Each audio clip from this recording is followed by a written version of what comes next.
어제 제가 유소와이에서 국사 교과서 문제로 토론을 했는데요. 좀 세게 몰아붙일 수도 있는데 저보고 요즘 하도 점잖게 해라라는 주문이 많아가지고 저도 참 점잖게 하려고 하니까 죽으면 몸에 살이가 엄청나게 많이 나올 것 같습니다. 거의 고성의 수준에 이르지 않을까 생각을 하는데, 이 지금 국사 교과서를 만드는 데 문제는 어제 그 이야기를 했지 않습니까? 박용진 씨가 그랬나요? 시장 논리에 맡겨야 된다는데, 제작하는 과정부터 시장 논리가 맞느냐라는 부분을 좀 이야기를 해야 되겠죠. 어제도 뭐 제가 조금 이야기했습니다만은 130명의 역대 국사 교과서 편찬 위원이 있었는데, 거기에 보면 17명이 이 교과서 저 교과서 만들고 14명이 한 교과서를 계속해서 만들고, 현재도 2명이 다른 교과서의 저자로서 동시에 이름을 올리고 있다.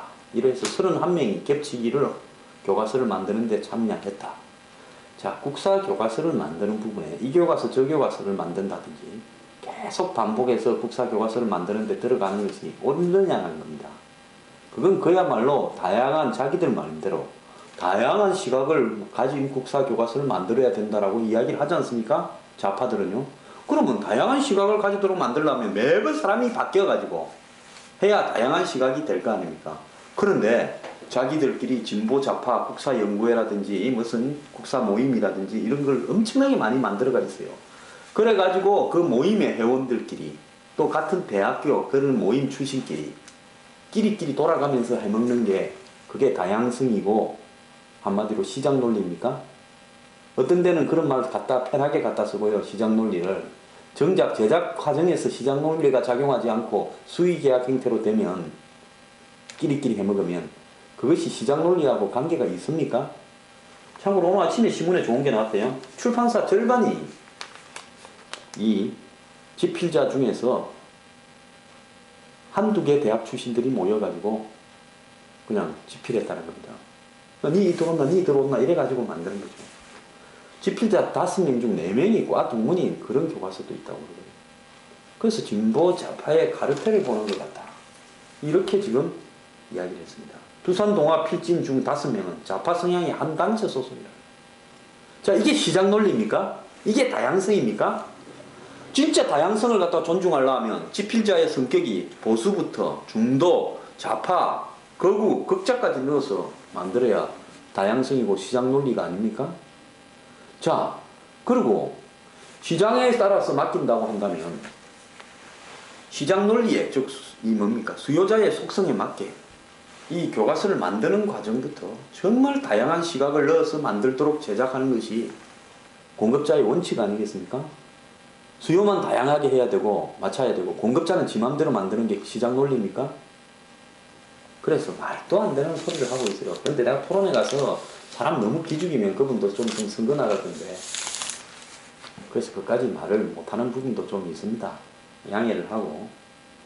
어쨌거나 저는 박 대통령이 임기 1년 차부터 이런 일에 착수했으면 훨씬 더 정권이 정통성이 있고 방향이 옳게 진행되었을 건데, 뭐 늦었지만은 어제도 말씀드렸지만 박통이 한 일 중에 제일 잘한 거라고 생각합니다.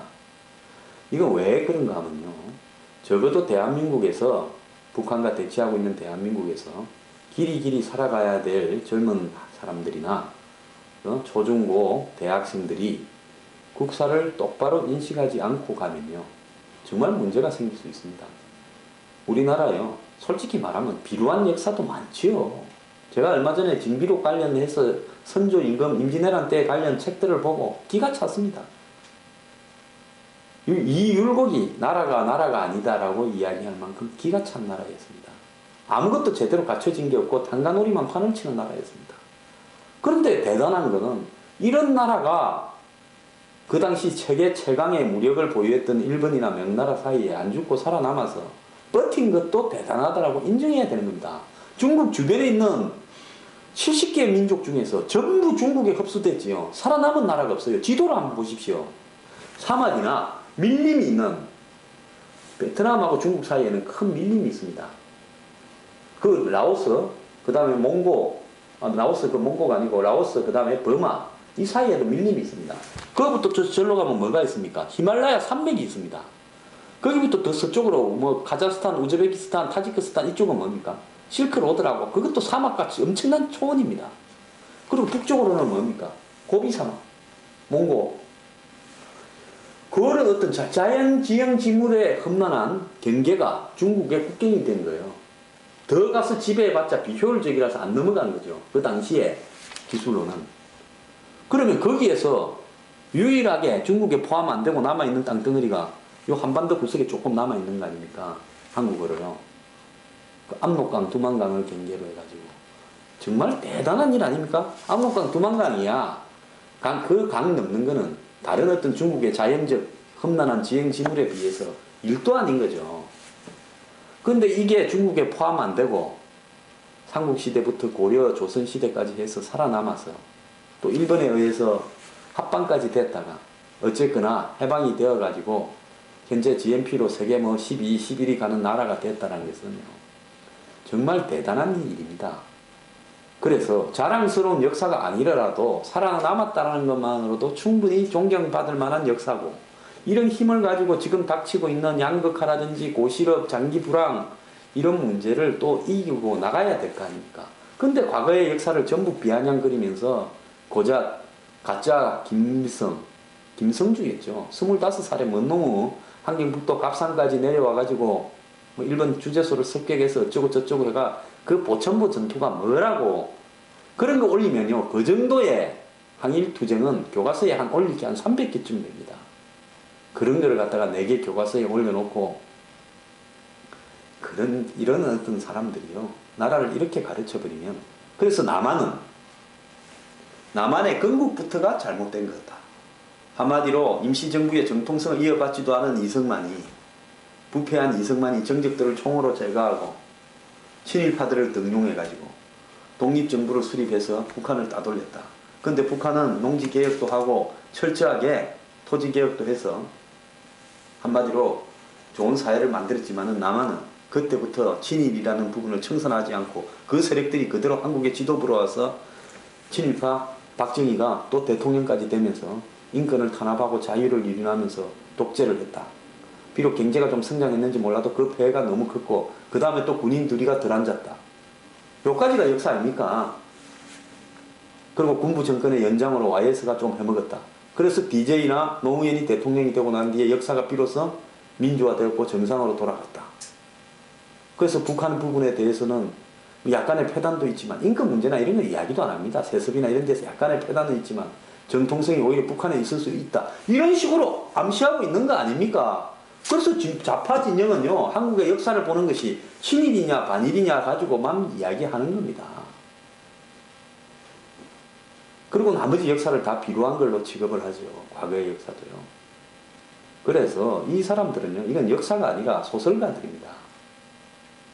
아주 콤플렉스에 똘똘 뭉쳐가지고요. 자기 학대와 자기 비하를 통해서 예를 들어서 나머지를 다 자기가 아닌 나머지를 부정하는 그런 한마디로 정신 이상형 소설가들이 지금 대한민국의 역사를 진보 좌파적 시각으로 쓰고 있는 겁니다.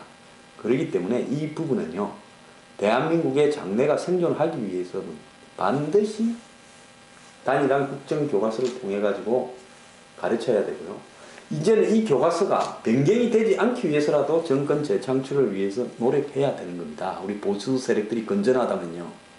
그 다음에 여기에서 중요한 부분은 이 국사교과서가 정권이 바뀔 때마다 다르게 서술되어지면 나라 꼴이 어떻게 되겠습니까? 그래서 정말로 정권이 혹시 야당으로 넘어가더라도 내용이 바뀌지 않을 만큼 공정하고 객관적으로 역사를 잘 서술해야 됩니다. 그 속에서 자라나는 학생들이 자부심을 느끼도록 해야 되고요. 국사 교과서만 만들어 놓으면 뭐합니까? 학교에서 안 배우는데요. 그래서 어떻게 해야 되냐? 이 국사 교과서는 영어, 수학, 국어처럼, 국영수처럼 대학교 입시 필수 과목으로 넣어서 내 과목은 필수적으로 전공해야 된다고 해야 됩니다. 자, 그러다 보면 지금 대학교의 국사학과의 출신들이 대부분 빼딱한 진보 좌파들이 또 선생으로 와서 국사 선생으로 가르칠 건데요.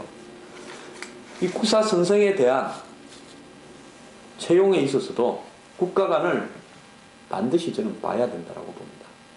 그렇게 해서 학생들이 국사 공부를 시험을 대학을 가기 위해서라도 제대로 공부하는 그런 기회, 그리고 국사를 가르치는 교사들이 정말 눈이 삐뚤어진 사람들이 없도록 채용도 잘 해야 되는 그런 과제들을 우리가 넘어야 되는 거죠.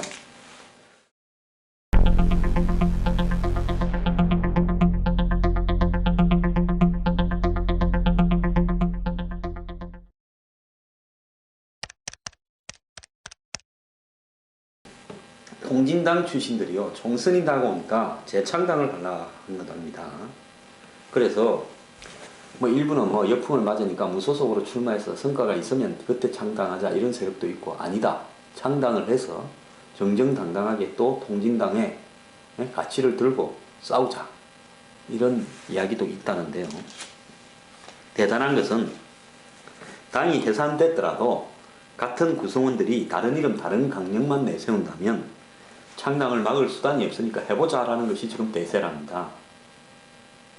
전 통진당이 제발 창당하기를 바랍니다. 그렇게 해야 또 그 과정에서 곤혹스러운 사람들이 많이 생기지 않겠습니까?